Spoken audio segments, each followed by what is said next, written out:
A $4,000 payment last year would have turned into a $7,000 payment this year. How on earth are people affording this? And my answer to you is they are not. They are pushing the debt farther and farther into the future. And now they're in a weird position where they're paying interest on their interest. Double whammy.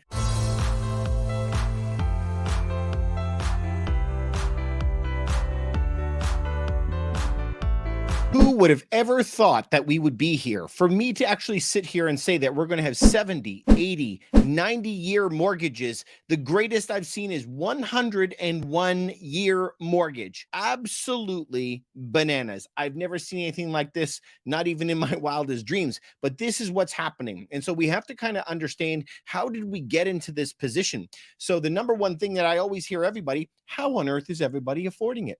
My mortgage has gone from $2,000 and is now $5,000. I don't understand how people are making it. The 80, 90, 100-year mortgage, that's how people are paying for it. All right, so we're going to be jumping into this today because this is some wild stuff that is happening. Okay, so in the Toronto Star, it's talking about how lenders are now seeing these 60, 70, even 90-year mortgages. I'm telling you that it's even higher than that. This is the main problem that we're going to be facing moving on from this. Super, super high, but this is not allowed legally except the gray zone. Remember that the law says that you cannot qualify for a mortgage or requalify more than the 25 years in Canada. In the United States, 35 years. In the United States, you can't have a 40-year mortgage. They took that away after the last financial crisis. Why do you think they took it away from Canada and the United States? Maybe because the great financial crisis and the 40-year mortgage contributed to that.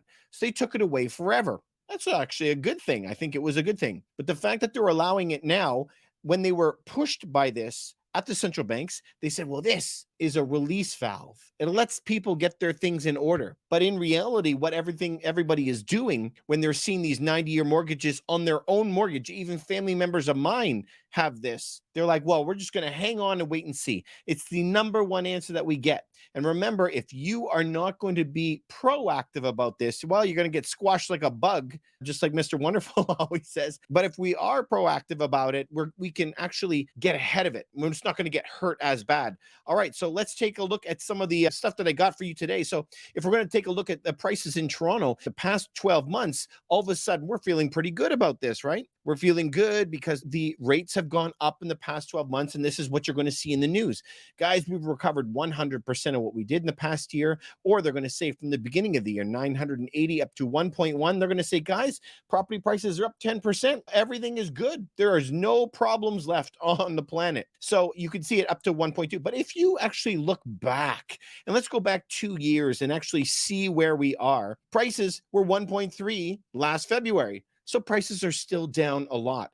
And so people just are not paying attention. And this is what happens in the mainstream news. Depending on whatever they want to spin, they're going to look at the information the way that they want to look at it. So overall, I could say from the peak of 1.3 down to 1.1, that's a big drop. But you guys, if we just look at the beginning of the spring, they can have another news article saying, well, home prices are up 10%. 15%, depending on the area. Just remember that we are looking at some dangerous narratives, the way that they bring that up, the way they spin that information. So we are going to be running into some serious trouble. Now, I wanted to come on here and talk about what you can do personally. We're going to take a look at some of the prices around. Now, of course, everybody just wants to talk about the interest rates and whatever the interest rates are. Okay, so I understand that totally. That makes sense. But what we want to do is get a good idea of what's happening around the different countries. Now, this doesn't matter if you're in Canada or the United States. Let's take a look at some of the prices. It doesn't matter the city.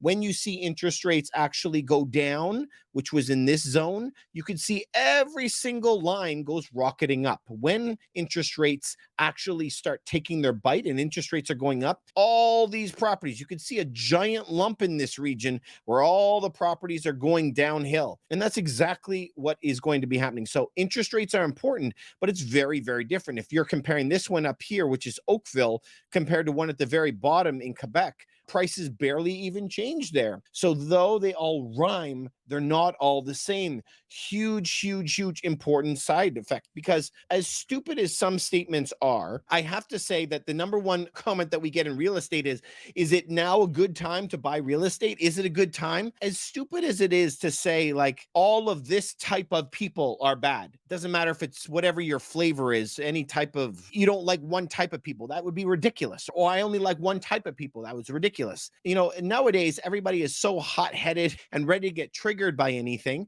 But I think that we should all really internalize and try to be better characters, right? Like better people in our souls. It's the same thing as real estate. Not all real estate is the same. So this is why I say, yes, it is always good to be buying real estate the right kind. Yes, it is always good time to be networking and finding new people that you can work with if they're the right type of people. Yes, you should always be talking to more clients out there and growing your business if they're the right clients. There's always that caveat if they're the right people for you. That's why I always want to grow, and I want to encourage you guys to continue to do the same thing. So in real estate, if we're going to take a look at something as easy as this chart, this is every city that's around, pretty much the top 50%, all these huge gap cities that are up there, those would be cities that are going to be more in trouble, that are going to be more susceptible to interest rate hikes. The one down below here, these are the ones that are going to be a lot safer. And so we don't have to go through them all, but you see if you're up like halfway down or so, where is it? Perth, Quinte, Kingston, Rideau, Halifax, Montreal.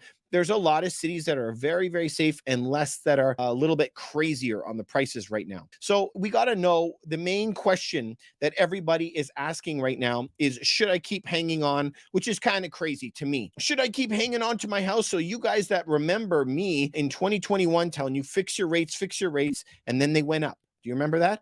Guys, I'm not an oracle. I have no idea what's happening, but you know that if interest rates go up, prices got to come down. So I was telling you all last spring, sell, last summer, sell, but I had no idea that Silicon Valley Bank would have caused this run. Unbelievable. Who could have ever guessed that? So we want to stay away. If you are in any city that is in the top half where it is the most dangerous, these properties are probably properties you might want to consider taking some profits on now. I think that would be a very good time frame for you. Now, America has raised their rates 10 times, but remember that the United States has been very, very clear that they expect to raise the rate at least 2 more times this year. That is going to continue to put pressure on prices downward. Canada is way behind the 8 ball. We're only at 4.75 right now, and the United States is at 5.25. We have 0.5% to catch up, and then we're going to see if the United States raises the rates. Canada is tied to the hip with America, and we got to stay with them. If we don't stay with them, we're going to get in a lot of trouble. So this is where we're at right now, you guys. We have to pay attention to this and be expecting our rate to match the United States. Very, very important. So negative amortization, this is the definition of that. This is the 70-year mortgages.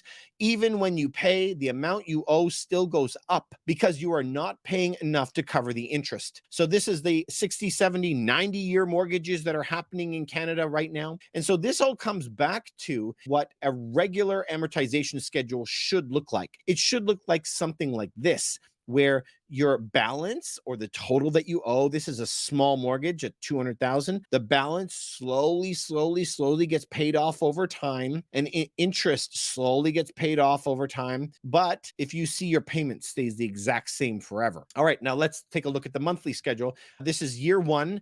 You can see a 200,000. I know this is a small number, but $200,000. After 1 year, you've paid off $9,000 of your mortgage. After 2 years, you've paid off $18,000, and it just speeds up, right? This is a 15-year pay down. So imagine though, if you owed $200,000 on this, and after 1 year, it said you now owe $210,000. And after 2 years, it would say $225,000.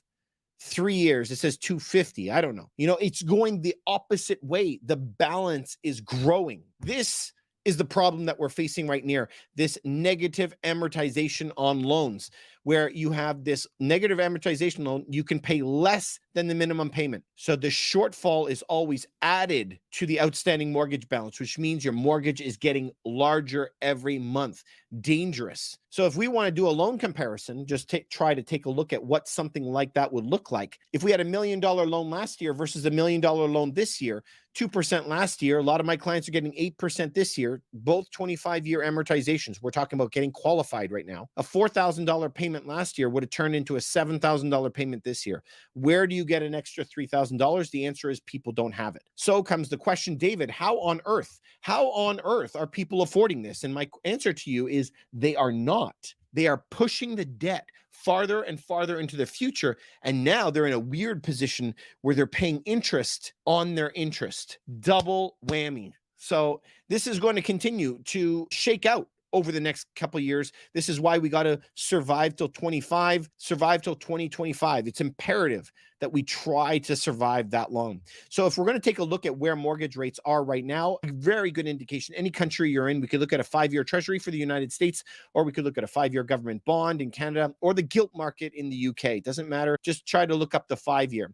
This is going to dictate what your mortgage rate is going to be during time. Now, as we know that Canada was going to raise those rates as of May 11th, we saw that the bond rate absolutely exploded to the upper end. We know that they were going to raise rates 0.25%. In response to that, we had it go from 2.9 all the way to 3.6 where it is now, and it actually went as high as 3.8. That's a 1% increase in the bond, 1%. Yet the interest rate was only going up 0.25%. So in that case, we know that the bond market massively overcorrected onto the upside. If the bond market massively overcorrected, we would then expect there to be a pull down, and lo and behold, from June 22nd, we've seen that pullback as it's come all the way down to 3.6 right now. So that's a good thing. But overall, the rate is much higher than it was in the period from the Silicon Valley Bank collapse until the beginning of May. So that zone is what was responsible for pushing prices all the way up here. It added an extra $100,000 to every home. So when you see those rates absolutely skyrocket, you have to expect the inverse to happen and that home prices will get squashed down. So glad that we do this online and have this recorded on YouTube, because you guys can go back and watch what I told you in the past. You can always go back on our channel and see where we were wrong. I'm not right all the time, but certain things we were very, very right on. So this is where we're sitting right now, and this is where people are getting hammered. So we'll go to a regular bank and we're going to see an advertised rate. You're going to see this online a lot. 6% is being advertised. Sometimes it's 5.5%, whatever that is what the advertised rate is. Okay. But what I have never seen before, the risk premium is crazy. So right now, most people are getting around a 2% risk premium. 2%. You used to get a 2% risk premium when you would get a 2% risk premium if you were garbage, if your credit score was 500, if you had barely any income. And now they're giving a 2% risk premium to people who have credit scores of 800 and have a job making 100,000. They are still putting risk premiums on them. That shows you how scared that the banks are right now. So they're adding that 2% risk premium. And on top of that, OSFI in Canada, they call it a stress test. We got to make sure that you can qualify for more. So even though the advertised rate is 6, even though you're going to sign a contract with a bank for 8%, including the 2% risk premium, they got to add another 2% just to make sure that if you lose your job, you're most likely going to be able to pay. So you got to qualify, my friends, for 10%. 10% you have to qualify for. Crazy town. Absolutely crazy town to me. So the fact that this moody millennial got on here the other day and said interest rates, schminterest rates, shows me that they have no clue what interest rates actually do to people. We just looked at the payments went from $4,000 to $7,000. Yeah, that's going to affect you big time. All right, so you got to qualify at 10%. So let's just say, for example, you had $1 million home, 10% on that would be $100,000 of interest. Interest. And you're supposed to be paying more than just your interest. You're supposed to be paying down your mortgage. Most people don't even make that. The average salary in Toronto is $70,000, of which you're only going to be taking home $45,000 after taxes. It's crazy. So we have this winners and losers, and understand where we are. Who are going to be the winners in this situation? We have cheap cities are going to be the winners. The cities that are under 1 million people, you're going to do very, very well. And cheaper properties. By this, I mean bread and butter housing. Okay, bread and butter, not bread and breakfast, bed and breakfast. Bread and butter housing, entry level working class housing is going to do very, very well. Who is going to do poorly in this situation? Expensive cities, expensive properties. Now let's take an example. You have a $10 million property, $10 million home. That property could easily drop 50% and drop down to $5 million. Not a very big problem. At the exact same time, a $300,000 house will go up to be worth $500,000. It'll go up in value. So when people are saying, should I buy real estate? Should I buy real estate? It depends. In a big ass property for $10 million, single family dwelling, no, you should not buy that. Should I buy bread and butter housing for working class people? Abso-freaking-lutely, a big check mark here, okay? This would be, I'm going to circle this in green just so that you guys remember this is what you need, bread and butter housing, okay? So here is the other portion of that's going to come down to it. It's how the governments are actually manipulating the markets. And they're going to do a lot of different ways. But let's just talk about one. Where we are, if you are buying a property under $500,000, you only need 5% down. If you're in the United States, you only need 3% down. Good Lord, 3%. So that's incredible, right? For you to actually have that. But what happens if you breach that and you go over? Well, if you are going to be between 500,000 and $1 million, you now have to put 10% down. So you're going to say, well, David, if I buy $1 million property, you have to put down 100,000. Not so fast. For the first 500,000, you put down 5%. So if you do that, then what is that? That would be $25,000, right? And between 500,000 and $1 million here, you need 10% of that total. That's another $50,000. So if you buy a property at $999,000, you add up those two, it would be $75,000. Okay. Now, $1 more, $1, and you hit that $1 million mark, you now need 20% or $200K. So that $1 difference now makes it where you only have to put $75,000 down or putting $200,000 down. That is going to smack everybody upside the head. Absolute crazy town. Okay. And this is why this is going to happen. The expensive homes are going to get smacked down, and the bread and butter housing for working class people is going to go up. This happens. This is not just me. This is every city that has ever had these types of problems in the history of the world. Anyway, this is just how it is. Yeah, and 10% interest rates, we're having a comment here, nobody will approve. And exactly.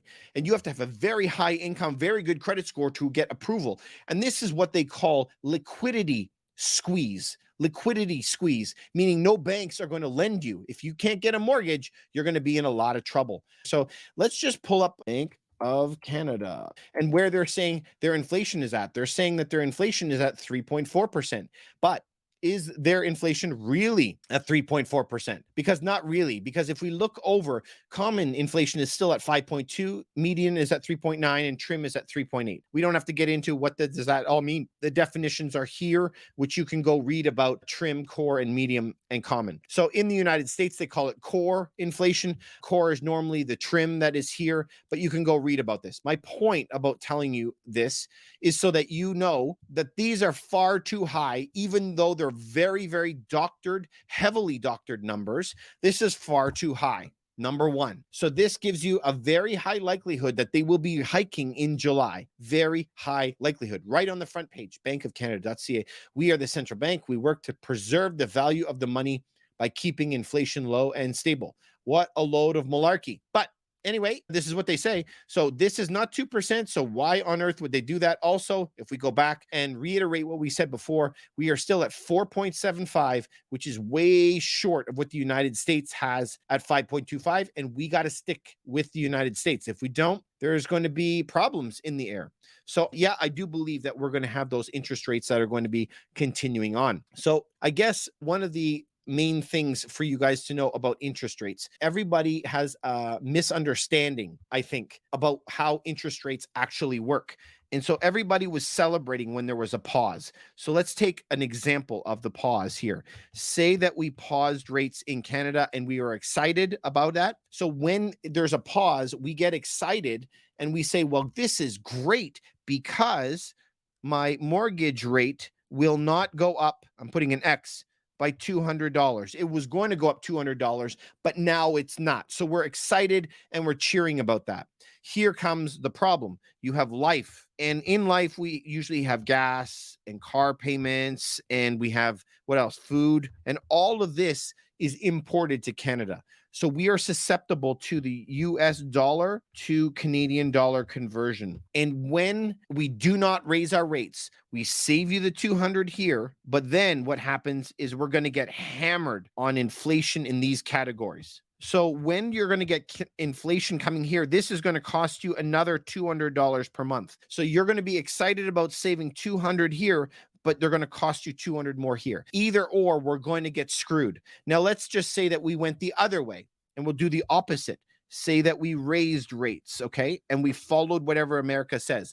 Now we have to pay $200 more this way on our mortgage payment, but all of the other things that we had here, gas, car, food, all of this does not go up. It stays neutral. So let's just reiterate. If we pause rates, it's going to cost me $200 more a month in the rest of my life, but nothing on my mortgage. If we raise rates, our mortgage rate is going to go up by $200, but it's not going to cost me anywhere else. Can you understand that problem? If that happens, you guys, it's going to get you one way or another. So whether you're going to pay the extra $200 on your mortgage payment or you're going to cost it on everything else in your life, they're going to get their pound of flesh from you one way or another. And so the chances of them hiking those rates are going to be very, very high in July, unless they go against everything that they have said in the past many, many months. Then I can't see how it's going to be anything different than a raise. So you guys know what I'm always telling you, go buy some gold, you guys. There's going to be some rough times ahead. Go buy some silver, go buy some gold. Very, very important that you're going to get a little bit of this into your portfolio. It's very, very cool. You can get one of these for 40 bucks and start stacking them. This has no third party risk. There's no banks that can steal this from you. That like once it's yours, it's yours. Also, you guys know that I keep telling you, though Bitcoin is out of favor, I wouldn't throw it out like baby with the bathwater. I wouldn't do that. Just a small amount on reoccurring payments. Doesn't matter what it is. 10 bucks, doesn't matter. Buy a little bit, put it aside, but never risk your whole bag on it. That would be crazy town, right? You don't want to do that. So what you guys have to do, if you want to make money, you need to be investing very, very wisely in the right types of areas. This is what you got to do. You have to be able to buy a property and make it make you money. Okay. So let's try to look at up a number, $600,000, for example, rents for 5,000 bucks. Now we're going to have to look at some commercial rates. So let's say it's $600,000. We have to pay $5,000 in taxes every single year, insurance per month, 125. Say we're not going to have condo fees, obviously. Let's just say it's duplex and I'm very, very lazy. So I would like to have it property managed. I want to have some vacancy already built into it. Repairs, let's say it's a little bit older. I'd like to have 10% put aside for repairs every single year. Mortgage rates would be higher now. So we might have to pay what, 7%? Let's just say that we had a risk premium already attached to you. You were in trouble, whatever. Say it's a 20% down payment and you were paying 7%. Now we have to figure out a couple other things. My improvement value ratio, obviously I would not be in that one. We'll make it 80, marginal tax rate at 50, rent growth per year. Let's say that whatever the law says, 5%, assumed rate 4% for structural inflation. That makes sense. So even if we do all of that, we'll still be making 42% per year. So if you could figure out a way to make 42% per year, this is what you would have to do. So with a calculator like this, you you can underwrite a property in under a minute.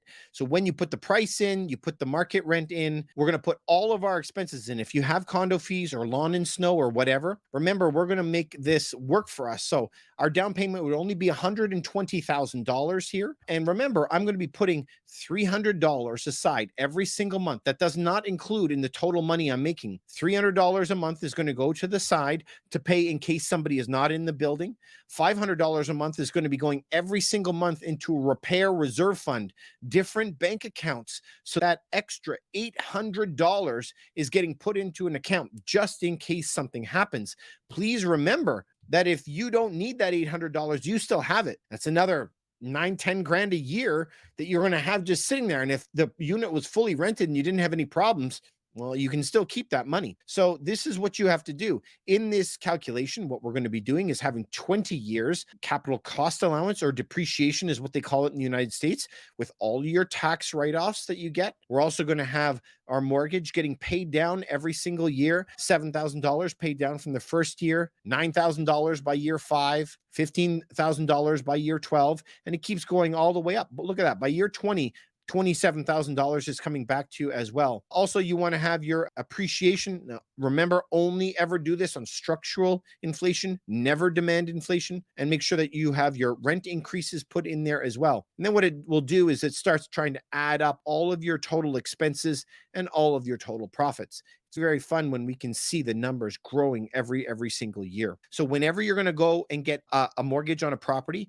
the insurance company is going to be telling you exactly what the value of your land is and what the value of your building is. So your improved value is what is the percent of the property price that is the house, not including the land. So you get a discount based on the value of the home on your property, not the value of the land itself, because the land never goes anywhere. I put it at 80% because that's where I buy properties. Actually, the majority of my properties are at 100%. But anyway, I digress. If you guys want, you can go to this little tab. Just go to Ruff Team Realty and go to total rental income property. This calculator here, I go through it. It's a 20-minute video where I teach you every single step on how to use it. So if you like it, then you can go to the link in my bio and you can get this calculator if you want. But I go through every single step in here and teach you how to use it. So hopefully that'll help you guys out a lot. It's very, very powerful. The main thing that you have to do here is you have to figure out a way for you to outrun inflation. If inflation is coming at you at 10, 15, 20% per year, what are you going to do? So I'm very capable of sitting back and making over 20%. That doesn't scare me, because if I can make over 40% per year on my properties, then I'm good. I just have to be able to weather the storm. The problem is your yearly ROI might be going down. You're going to have to supplement the machine to keep making money. But it's okay if overall, once I add up all the revenue streams, if I'm going to still be breaking even and then making a bunch of money. So in the very, very beginning, when I buy the property, I'm only going to have to put down 120,000. So if I only have to put down 120,000 to make 50, that's a very, very good return in 1 year. So hopefully that helps you guys. Anyway, you guys know that I operate in the city of Toronto. We sell properties here. We have a company called sellhigher.ca. So if you're thinking of selling your property, you can go to sellhigher.ca and take a look at some of the property prices and let me know if you would like me to try to have a meeting with you and sell your property. We also have another YouTube channel that we open now that's going to be specifically for Toronto. It's not going to be the general macroeconomic, but if you wanted just Toronto data, you can go to the link in our bio in our YouTube and you can go there. Otherwise, you can go to Ruff Team Realty, which is our macro channel. Please do that if you guys appreciate that type of stuff. Let's take a look at a couple properties while we are here, just so that we can get an idea of how the market is behaving. And how I would sum it up is that the market is in some kind of mental distress. You guys, that's how I have to say it. So now that the bond rate has gone way up, you guys look at where we were here. These prices, look at where the rate was high here. We now are very similar to the rates that we had back in November. That is the problem that we are going to be facing moving forward. So now that the rates have recovered and they're way, way back up, now your 5-year mortgages are going to be very, very long as well. So if they're long, it wouldn't be shocking. I don't think it's likely. I don't think that they'll retest the lows that we had at the beginning of the year. I don't think it'll fall quite that far that fast, but we should see it squeeze down as liquidity is drying up and interest rates are increasing. So that's what should happen. Now, of course, the market is like a 2-year-old petulant child who's screaming at you every day. So this we never know how it's going to go, but people are not qualifying. That's what I do know. The majority of the moves in the market today are with cash buyers, and they're not always around. We need people to buy with mortgages if they're going to keep it up. Property prices, properties are selling a lot faster than they were in the past, way, way faster. In addition to it selling a lot faster, prices are up, properties are selling faster, and people are overpaying again. Isn't that crazy? This is where we're back to. People are paying 105%. 105. This is crazy town. So if you want to let people actually run into the burning fire, we got to let them. But I can't wait to be on the other side to buy their home for pennies on the dollar. Can't wait. I'm very excited about it. So where should your emergency fund be? Of course, you always have to have some liquid cash available to you, but I always think that you need a little bit of gold and silver on the side for yourself, just to make sure that you guys are safe. All right, you guys, I really appreciate all of the effort, all of the support you guys are coming by here all the time. Keep on crushing it. You guys know that I'm a massive fan of capitalism. I went from welfare to where I am today, all because of hard work. And so if you educate yourself with a good financial education, then you're going to do very, very well in life. Thank you for the support. Please follow my YouTube channel. And if you enjoy this type of content, we're going to start creating a much broader sense in just the Toronto market. And we have a different channel for that. You can get the link in the bio. All right, you guys, I hope that you have a fantastic day.